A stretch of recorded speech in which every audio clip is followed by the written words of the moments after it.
Mi nombre es Miguel Urrutia, soy investigador predoctoral, soy estudiante de doctorado específicamente en la Universidad de Alicante.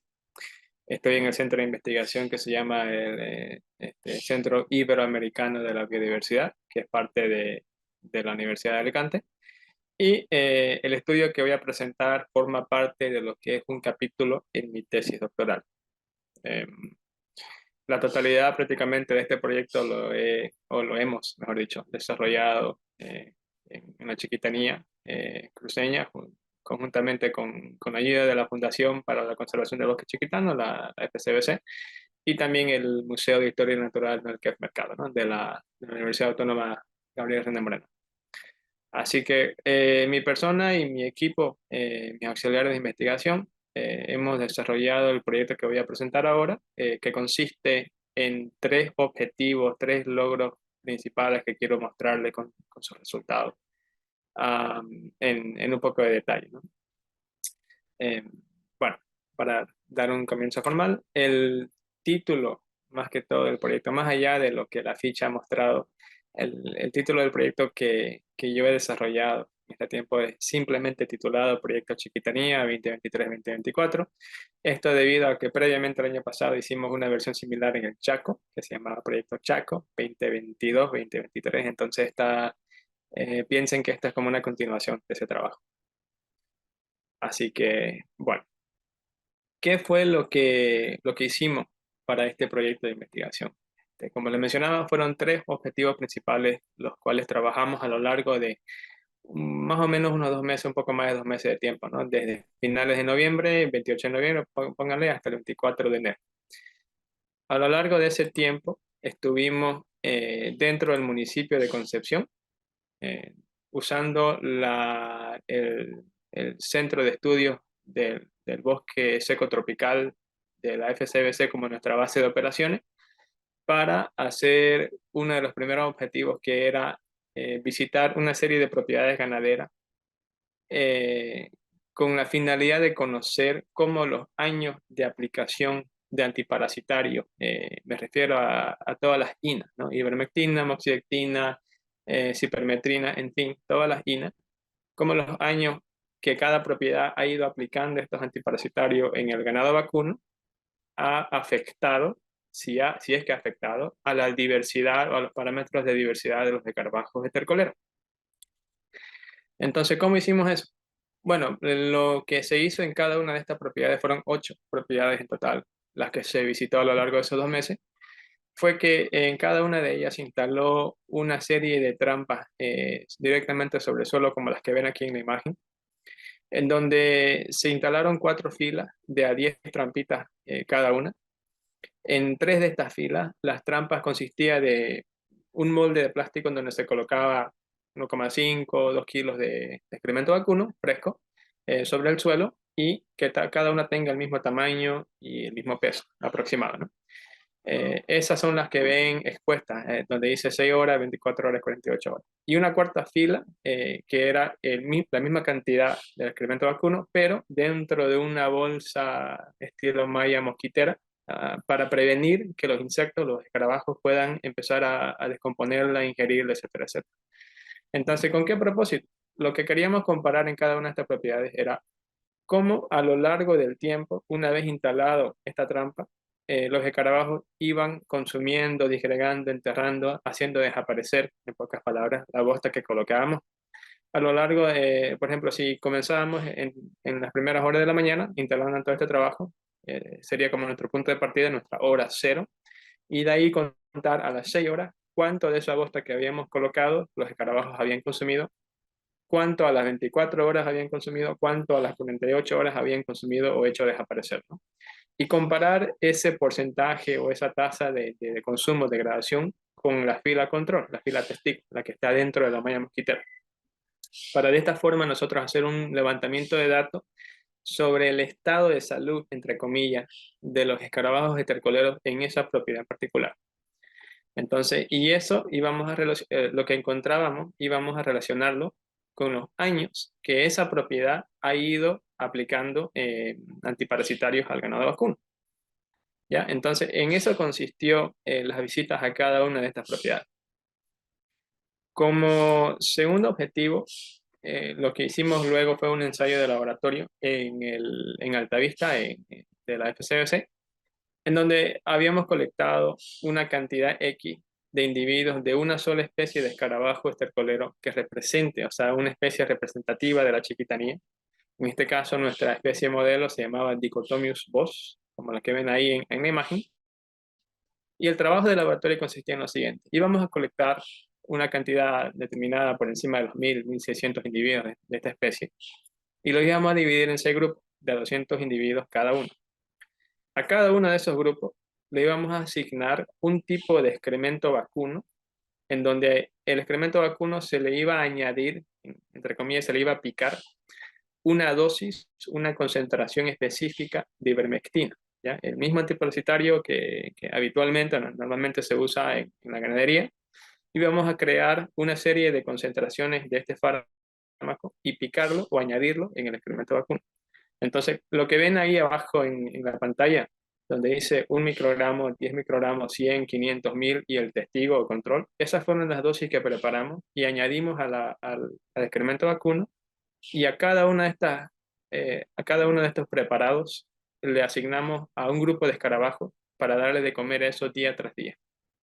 Entonces, de esta forma, nosotros queríamos controlar de forma bien minuciosa la cantidad que cada grupo consumía, la cantidad que dejaba atrás, y luego empezar a medir los síntomas fisiológicos que le ocasionaba el escarabajo al ingerir este tipo de bosta.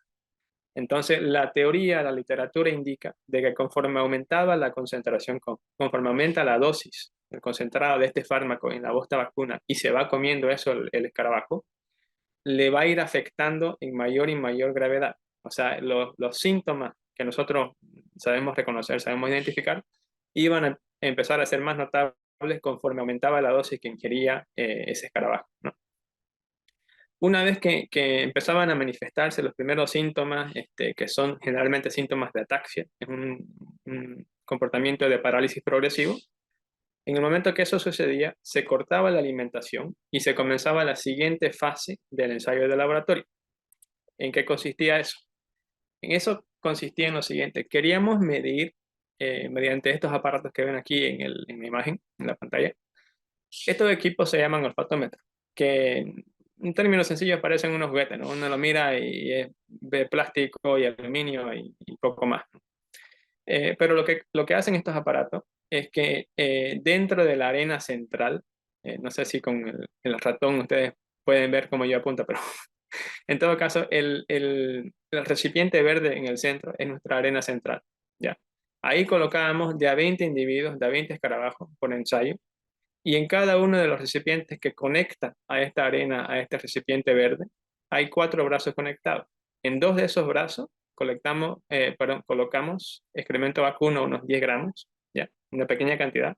Y en los otros 2 brazos restantes no colocamos nada, lo dejamos vacío. La idea es que queríamos medir cuántos de esos escarabajos, cuántos de esos 20 escarabajos que colocamos en el bañador verde lograban llegar hasta donde están colocados los cebos, o sea, el excremento de vaca, y cuántos no. Entonces, nuestra teoría era que si el escarabajo está muy afectado por haber ingerido excremento vacuno con el fármaco, con la ivermectina presente, le iba a costar más llegar a los brazos, a los contenedores naranja, donde está o donde estaría el excremento de la vaca, ¿ya? ¿Por qué? Porque al ingerir este excremento previamente con el fármaco, con la ivermectina, el sistema fisiológico, o sea, aparte de empezar a sufrir una parálisis progresiva, lo que también se empieza a apagar, entre comillas, es el sistema olfativo del escarabajo. El sistema olfativo del escarabajo son esas antenitas que, bueno, le voy a mostrar más adelante la imagen, es unas antenitas que sobresale de la cabeza del escarabajo. Si eso se empieza a paralizar o deja de funcionar correctamente, le va a costar al individuo, al escarabajo, poder olfatear dónde está su comida. Y entonces le va a costar más tiempo llegar a esos recipientes naranjas donde estaría el excremento de vaca, esperándolo. Entonces, estos ensayos de olfatometría los hemos repetido N veces con todos los grupos diferentes que ingirieron diferentes concentraciones del fármaco, para luego hacer análisis estadísticos y comparar si la ingesta de mayores dosis de ivermectina realmente afectaba el sistema olfativo del escarabajo y le costaba más llegar hasta donde está el excremento. Hasta ahí, ese fue el segundo objetivo, que fue el de laboratorio, ahí en Altavista, ¿no? Y bueno, el tercer objetivo, una vez terminado eso, era, queríamos conocer eh, o empezar a buscar, ya entre las primeras opciones, si existe alguna clase de antiparasitario alternativo de origen natural que pueda ser tan eficaz o idealmente más eficaz que la ivermectina o que cualquier otro de estos antiparasitarios sintéticos. Entonces, como candidato, o lo que hicimos para este tercer objetivo fue que colectamos lo que se llama el cutuqui, eh, una planta de origen amazónico, de origen tropical, muy ampliamente distribuida en Chiquitanía. Su nombre científico es Petiveria aleacia.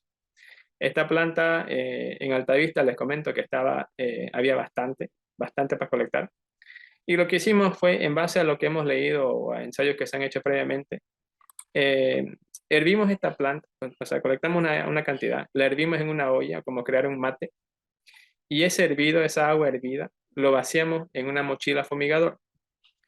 Ese extracto, ese concentrado del cutuqui, lo fumigamos a un grupo de ganado, por ejemplo, al grupo B, que se ve aquí en la pantalla. Y hicimos esa fumigación cada 14 días durante 50 días calendario, o sea, durante 50 días consecutivos. Cada 14 días íbamos fumigando, ¿no? Con la misma cantidad, la misma dosis. Al mismo tiempo, aprovechábamos la raíz del cutuqui, que ya estaba hervido, y los rayamos en forma, o sea, los rayábamos en pedacitos bien pequeños. Y ese rallado de raíz lo mezclábamos en unos 2 a 5 kilos de sal y se lo dábamos de comer al ganado, o sea, a otro grupo de ganado. Por ejemplo, el grupo A, que se ve ahí en la imagen. Como tercera opción para comparar la eficacia o el potencial del cutuqui, agarramos un tercer grupo de ganado y le inyectamos ivermectina, tal como normalmente lo hace un veterinario o un encargado, ¿no? Le inyectamos una cantidad normal o recomendada por el veterinario, que en este caso son 200 microgramos por kilogramo de peso vivo del animal. Y un cuarto grupo de ganado que funcionó como testigo, en donde no se le dio nada. O sea, no se le dio ni ivermectina, ni cutuqui, nada. Simplemente actuaron como testigos. Entonces, ¿cuál era el objetivo de este tercer trabajo? Queríamos comparar y medir, contrastar la potencial eficacia antiparasitaria del cutuqui, ya sea en sal o sea en fumigado, contra lo que se veía en la ivermectina cuando se le inyectaba y contra un grupo testigo, donde no recibía nada. Entonces, esto a lo largo de 50 días, ¿no? Entonces, a grandes rasgos, esos fueron los tres objetivos que mi persona y mi grupo de investigación hicimos desde finales de noviembre hasta más o menos el 24 de enero del presente año. Y bueno, vamos a ver los primeros resultados, que fueron lo de las propiedades que visitamos, para ver ese levantamiento de datos de escarabajo y cómo ha impactado la cantidad de años que cada propiedad ha ido aplicando antiparasitarios, ¿no? Entonces, lo que hemos visto a grandes rasgos es que para aquellas propiedades que hace más de 5 años o más dejaron de utilizar antiparasitarios o usan en lo mínimo antiparasitarios como la ivermectina en su ganado, vimos una mayor diversidad, o sea, una mayor cantidad de especies y una mayor abundancia en esas propiedades cuando hicimos ese levantamiento de datos. Y en aquellas propiedades, en el otro extremo ya hablo, en aquellas propiedades donde aún seguían utilizando o hasta hace poco, hace menos de un año, dejaron de utilizar los antiparasitarios, se encontró menor cantidad, menor abundancia y menor número de especies de escarabajos en esa propiedad. O sea, el contraste fue muy claro, fue día y noche, ¿no? ¿Y cómo repercutió esos datos de los bichos sobre la tasa de disgregación, la tasa de consumo de la bosta que colocamos en esa trampa que les había explicado? Aquí lo que les estoy mostrando son dos ejemplos. En la parte superior, ¿ya? Es un ejemplo de una propiedad que hace más de 5 años dejó de utilizar antiparasitarios. O sea, no hace 5 o 6 años dejó de utilizar antiparasitarios sintéticos, o sea, le hablo de las INA, y se reflejó en la cantidad que ustedes ven aquí del consumo de la bosta. O sea, a las 6 horas de haber instalado el trabajo, las bostas en filas, apenas había tocado la bosta, no, casi no se tocó nada. O sea, el 99% de lo que habíamos colocado seguía ahí en el suelo. Pero fíjense que a las 24 horas quedó solamente el 7% de lo que habíamos colocado. Y a las 48 horas, perdón, que aquí está mal escrito, a las 48 horas quedó apenas menos del 1%. O sea, prácticamente en 24 horas, en esas propiedades donde hace más de 5 años se dejó de utilizar antiparasitario, prácticamente la totalidad de la bosta se consumió. ¿Por qué? Porque la abundancia, la cantidad de bichos y el número de especies era tan alto que entre ellos mismos se peleaban por la bosta. O sea, era un campo, una propiedad más que sana en términos de escarabajo. Ahora, fíjense en la imagen inferior, en las tres imágenes inferiores. Este es un extremo opuesto en otra propiedad muy distinta, en donde hasta hace poco, hasta hace meses, se seguía utilizando antiparasitarios, como la ivermectina. A las 6 horas de haber instalado el trabajo, el 99%, tal como en la primera fila de imágenes, la bosta sería casi intacta. Pero a las 24 horas apenas un 3% o un 2% de consumo se hizo. O sea, todavía a las 24 horas quedaba más o menos el 97% de la bosta que se había instalado a las 0 horas. Y a las 48 horas todavía seguía una buena cantidad de la bosta. O sea, en este otro extremo, en estas propiedades donde seguían o hasta hace poco seguían utilizando antiparasitarios, la cantidad de bichos y el número de especies era tan bajo que no lograban hacer su función, no lograban hacer su trabajo del consumo de la bosta vacuna. Esos fueron los contrastes más grandes, ¿no? Y obviamente entre estos dos extremos habían diferentes grados de consumo, unos más, unos menos, pero les estoy mostrando los dos extremos que se encontraron en nuestra visita. Y bueno, aquí hay algo muy interesante. En base a lo que encontramos en el campo, ¿ya? Según en la franja X, en el eje horizontal que ven aquí, esa es la cantidad de años desde la última vez que se le aplicó antiparasitarios a todo el rebaño de ganado en esa propiedad, ¿ya?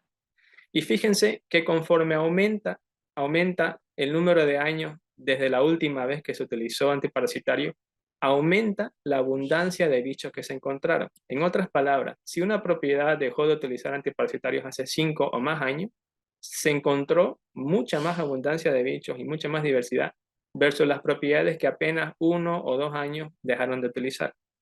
O sea, lo que recopilamos de datos muestra claramente una correlación entre la cantidad de años que las propiedades usan antiparasitarios y la cantidad de bichos, las abundancias que se encontraron.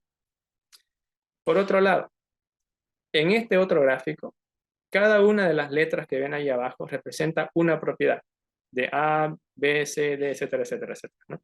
Cada una de esas representa una propiedad distinta, ¿ya? El número de especies que se encontró, que es en la eje vertical, muestra que las propiedades en donde están acomodadas de hace poco se utilizó como A, C y G, hace poco se acaba de utilizar antiparasitarios, versus el otro extremo como la F, B, etcétera, donde hace más de 5 o 6 años se dejó de utilizar antiparasitarios.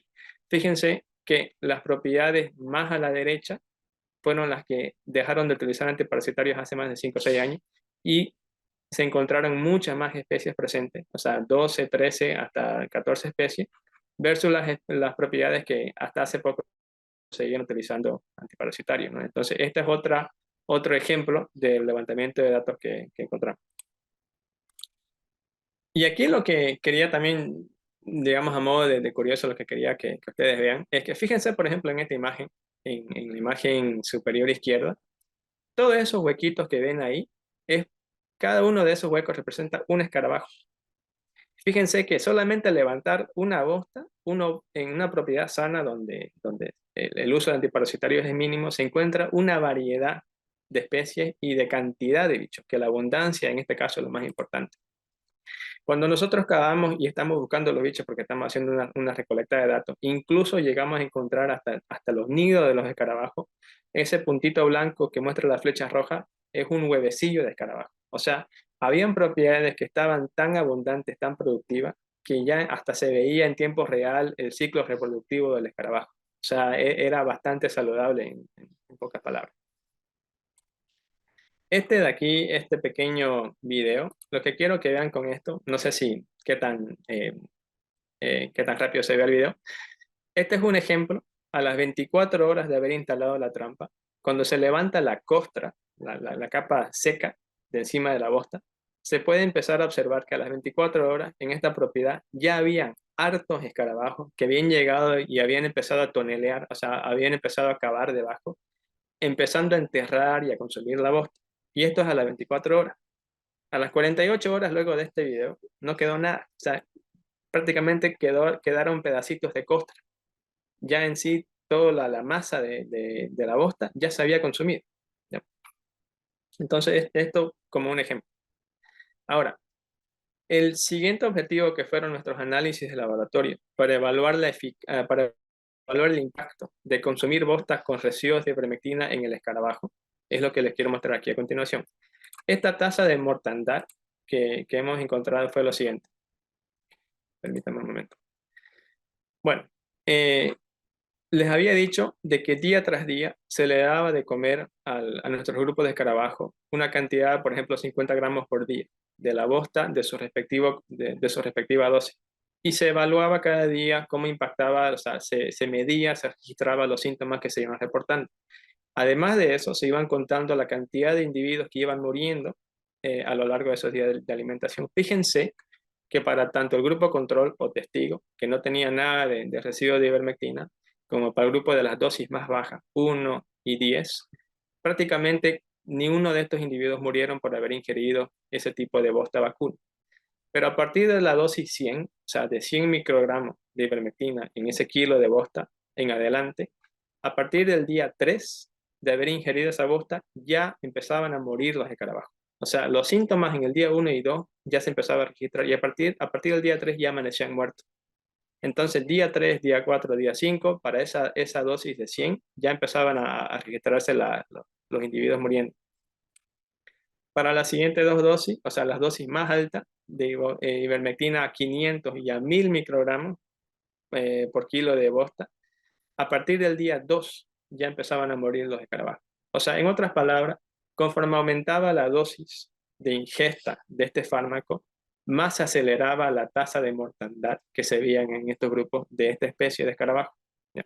Incluso en el extremo, que para el grupo más alto, de la dosis más alta, de 1000 microgramos de ivermectina por kilo de bosta, no se llegó a hacer los ensayos de olfatometría que voy a mostrar a continuación porque prácticamente la totalidad murieron para el día 3. En otras palabras, no logramos hacer esos últimos ensayos porque los bichos se murieron muy rápido. Este pequeño ejemplo de aquí, si este video me permite mostrar, es de un grupo de escarabajos que había ingerido un solo día ivermectina a una dosis de 500 microgramos. O sea, discúlpenme por la calidad de la imagen, ¿no? Del video. Pero lo que quería resaltar aquí es que todos estos individuos, después de haber ingerido una sola vez ese tipo de excremento vacuno a esa dosis de ivermectina, ya mostraban, ya manifestaban síntomas de intoxicación y de parálisis, ¿no? Bueno, entonces, cuando ya se hicieron los ensayos de olfatometría para evaluar cómo la ingesta de este fármaco afectaba el sistema olfativo, las antenas que les había mencionado de los escarabajos, se hicieron esos ensayos de olfatometría en esos equipos que les había mostrado. Y estos resultados de aquí reflejan lo siguiente. Tanto para el grupo testigo o control, como las dosis más bajas de 1, 10, incluso hasta 100 microgramos, buena parte, si no la mayoría de los individuos que se ponían en esos equipos lograban llegar hasta donde está la fuente del alimento, o sea, hasta los dos extremos donde se colocaba los 10 gramos de excremento vacuno. Pero fíjense que ya a partir incluso del 100, de los 20 individuos que se ponían en cada réplica, ya a partir de 100, menos de 15 lograban llegar. Y a partir de la dosis de 500 microgramos, ya no había una diferencia, ya no llegaban. O sea, algunos llegaban y otra parte se perdía, o se quedaba en la arena central o se perdían en los otros contenedores sin nada. Entonces, ya a esta dosis, el impacto, el efecto sobre el sistema antenal, el sistema olfativo, era demasiado avanzado como para que los bichos puedan llegar hasta el excremento. Bueno, hasta ahí el segundo objetivo. El tercero, que era ya con el estudio del cutuqui y el ganado, lo que quería mostrar en esta gráfica de aquí era lo siguiente. Hicimos una colecta de heces fecales vía rectal y también en cada uno de los potreros donde se separaban estos grupos. No se olviden que era un grupo para cutuqui en sal, otro grupo para cutuqui fumigado, otro grupo para la ivermectina pinchada y un cuarto grupo de testigos, ¿no? Se colectaban muestras fecales cada ciertos días y esto se llevaba a analizar en el laboratorio. O sea, teníamos un laboratorio particular donde se hacían analizar estas muestras para hacer un análisis coproparasitológico en Santa Cruz. Y esos resultados recopilamos y evaluamos aquí en esta gráfica. Nótese que no hubo ninguna diferencia significativa en cuanto al conteo de nemátodos, el conteo de huevecillos por gramo de muestra fecal de nemátodos entre los diferentes tratamientos, el control, al testigo, al que se le pinchó ivermectina, al que se le dio Kutuki en mezclado nasal y al que se le dio el Kutuki en forma de fumigación. ¿Por qué esta falta de diferencia a lo largo de todas estas fechas de muestreo? Porque justamente nosotros hicimos este trabajo en una época húmeda. Generalmente, lo que el veterinario recomienda es que para que se vea una carga de bichos, tanto de garrapatas como bichos intestinales, hay que hacer este tipo de estudios en época seca, o sea, cuando está bastante seca en épocas de sequía. Nosotros nos tocó hacer en época húmeda, porque justamente en época húmeda es cuando mayor cantidad de escarabajos se encuentra en el campo. Entonces no podíamos hacer que digamos, ambas situaciones coincidan, tanto garrapatas como escarabajos. Teníamos que elegir o la una o la otra.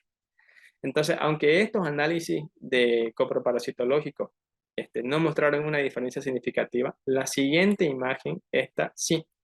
En esta gráfica, lo que se está mostrando es, en cada una de estas fechas de muestreo, se hizo un conteo visual en una mitad del cuerpo de cada una de estas vacas, o sea, de 3 vacas por grupo, y se sacó un promedio de cuántas garrapatas se encontraba en cada una de estas vacas para sacar un promedio. Fíjense que en las 4 veces que se hizo ese conteo, una fecha, el 19 de diciembre, afecta los resultados porque por algún motivo no se encontró nada en ninguno de los 4 grupos. No sabemos cómo explicar eso, honestamente, eso como un dato anómalo. Pero al retirar, digamos, obviemos ese dato, retiremos ese dato de la gráfica y lo que vamos a ver a continuación es esto. Al retirar esa fecha de muestreo del conteo de garrapatas en las vacas, aquí empezamos a ver un pequeño patrón que en comparación con la línea roja, que es el grupo de vacas testigo, ¿ya? Se encontraron, digamos, una cantidad de garrapatas. Y en los otros 3 grupos, el grupo pinchado con ivermectina, el grupo con Kutuki en sal y el grupo fumigado con Kutuki, la cantidad de garrapatas que se iban contando en cada una de estas fechas era más o menos similar. ¿Esto qué nos quiere decir? Que estaríamos viendo alguna clase de efecto, no lo quiero decir a ciencia exacta, pero alguna clase de efecto positivo en la aplicación del Kutuki como antiparasitario. ¿Por qué? Porque su eficacia para hacer tumbar los bichos, hacer tumbar las garrapatas en el ganado, se asemeja más o menos a lo que se ve cuando se pincha ivermectina en el ganado. ¿Ya? Entonces, esto yo lo dejaría como un resultado preliminar. Pero ojo, esto, como le digo, como se hizo en época húmeda, fíjense en la eje vertical el promedio de garrapatas. Incluso en el grupo testigo, ese conteo de 20 garrapatas, por ejemplo, en ese grupo es bajo. En época seca, cuando las garrapatas abundan con mayor cantidad, una sola vaca puede tener 40, 50, hasta 60 garrapatas en una sola vaca. Entonces, a pesar de estos resultados, tengan en cuenta de que esto simplemente lo tomaría yo como un resultado preliminar, ¿no? Y bueno, ¿qué queda por hacer después de estas 3 tareas que nos propusimos para el proyecto? Lo primero que tenemos planificado ya para el próximo trabajo, el próximo proyecto, es queremos evaluar, volver a hacer el experimento del Kutuki con el ganado para ver cuánto de garrapata le logra tumbar, cuánto le reduce la carga de parásitos intestinales, o sea, los nemátodos en las heces fecales. Pero adicionalmente, aparte de hacer esto en la época seca, queremos saber lo siguiente. Si el ganado, ya sea de forma de sal o fumigado, excreta su bosta y tiene residuos del Kutuki, ¿ya? Del principio desparasitante en la bosta, el escarabajo al ingerir ese tipo de bosta le afectaría igual que el ganado que se le ha pinchado ivermectina. O sea, lo que queremos próximamente evaluar es si logramos ver que el Kutuki es un buen antiparasitario natural en época de sequía, cuando realmente está bien cargado de garrapata, belleza. Pero la siguiente pregunta es, ¿afectaría esto en alguna forma positiva o negativa al escarabajo? O sea, ¿sería tóxico, en otras palabras, tal como la ivermectina puede ser tóxica cuando se le inyecta al ganado en la boca? Ese es un próximo tema que queremos ya empezar a ver para el próximo trabajo, para el próximo año.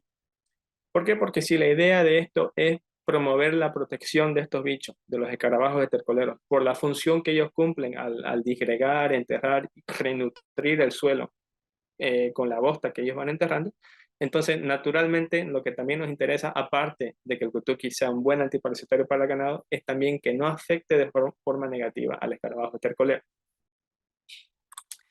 Y bueno, digamos ya para resumir muy rápidamente, la finalidad de todo esto, ¿por qué? O sea, ¿por qué nos molestamos en hacer estos trabajos? ¿Por qué nos molestamos aquí en la chiquitanía en todas estas cosas? Por el simple hecho de que tenemos que empezar a darnos cuenta de que en el rubro ganadero, ¿ya? En el mundo ganadero, ese mundo, ese rubro, ese trabajo, no actúa en un mundo aislado, no actúa por sí solo, no actúa dentro de sus propios medios, sino que la ganadería está interconectada con el medio que los rodea, o sea, con el medio natural. Incluso estos bichos, estos escarabajos estercoleros que, mira, que son así de pequeños, que uno piensa, bueno, 1, 10, 100, 1000, ¿qué importa? O sea, al final hay millones más. Y es cierto, puede ser que haya millones más, pero des en cuenta de que cada uno de estos bichitos, cada uno de estos escarabajos cumple una función específica, hace una tarea, un servicio al ganadero, que es simplemente formar parte del ciclo de nutrientes. Entonces, la vaca, el ganado, va a excretar todos los días de su vida una cantidad de bosta. Y este bicho es el principal responsable de lograr ingerir, disgregar y enterrar esa bosta para el beneficio del suelo. Porque sin esa bosta, el suelo no recibe los nutrientes suficientes para promover una vegetación nueva para que el ganado pueda aprovechar ese forraje nuevo. Entonces, ahí ustedes pueden ver un ciclo de nutrientes. Si se rompe ese ciclo, si la cantidad de escarabajos, como hemos visto en algunas propiedades, es tan baja, se empiezan a ver con el paso de los años cantidad de bostas petrificadas, o sea, hechas piedras por el calor de la chiquitanía sobre el suelo. Y eso, aparte de tapar el suelo, la superficie, no permite que ni el suelo se renutra ni que brote nueva vegetación. Entonces se rompe el ciclo de nutrientes. Y cuando el dueño o el propietario generalmente ya se da cuenta de que su suelo se está empezando a acumular de bosta petrificada, generalmente el daño ya está demasiado avanzado. Entonces, es una de las motivaciones por las cuales mi equipo de investigación ha desarrollado este trabajo aquí en la Chiquitanía. Y sinceramente esperamos que con estos resultados y con lo que queremos hacer el próximo año podamos tener más resultados contundentes y empezar a promover alternativas al uso tradicional de antiparasitarios sintéticos, como son la ivermectina, cipermetrina, doramectina, etcétera, etcétera, ¿no? Porque se ha demostrado, hemos visto, y no solamente en nuestro trabajo, sino en estudios previos, que el efecto negativo en los escarabajos es muy real. Así que, sin más que añadir, muchísimas gracias a todos.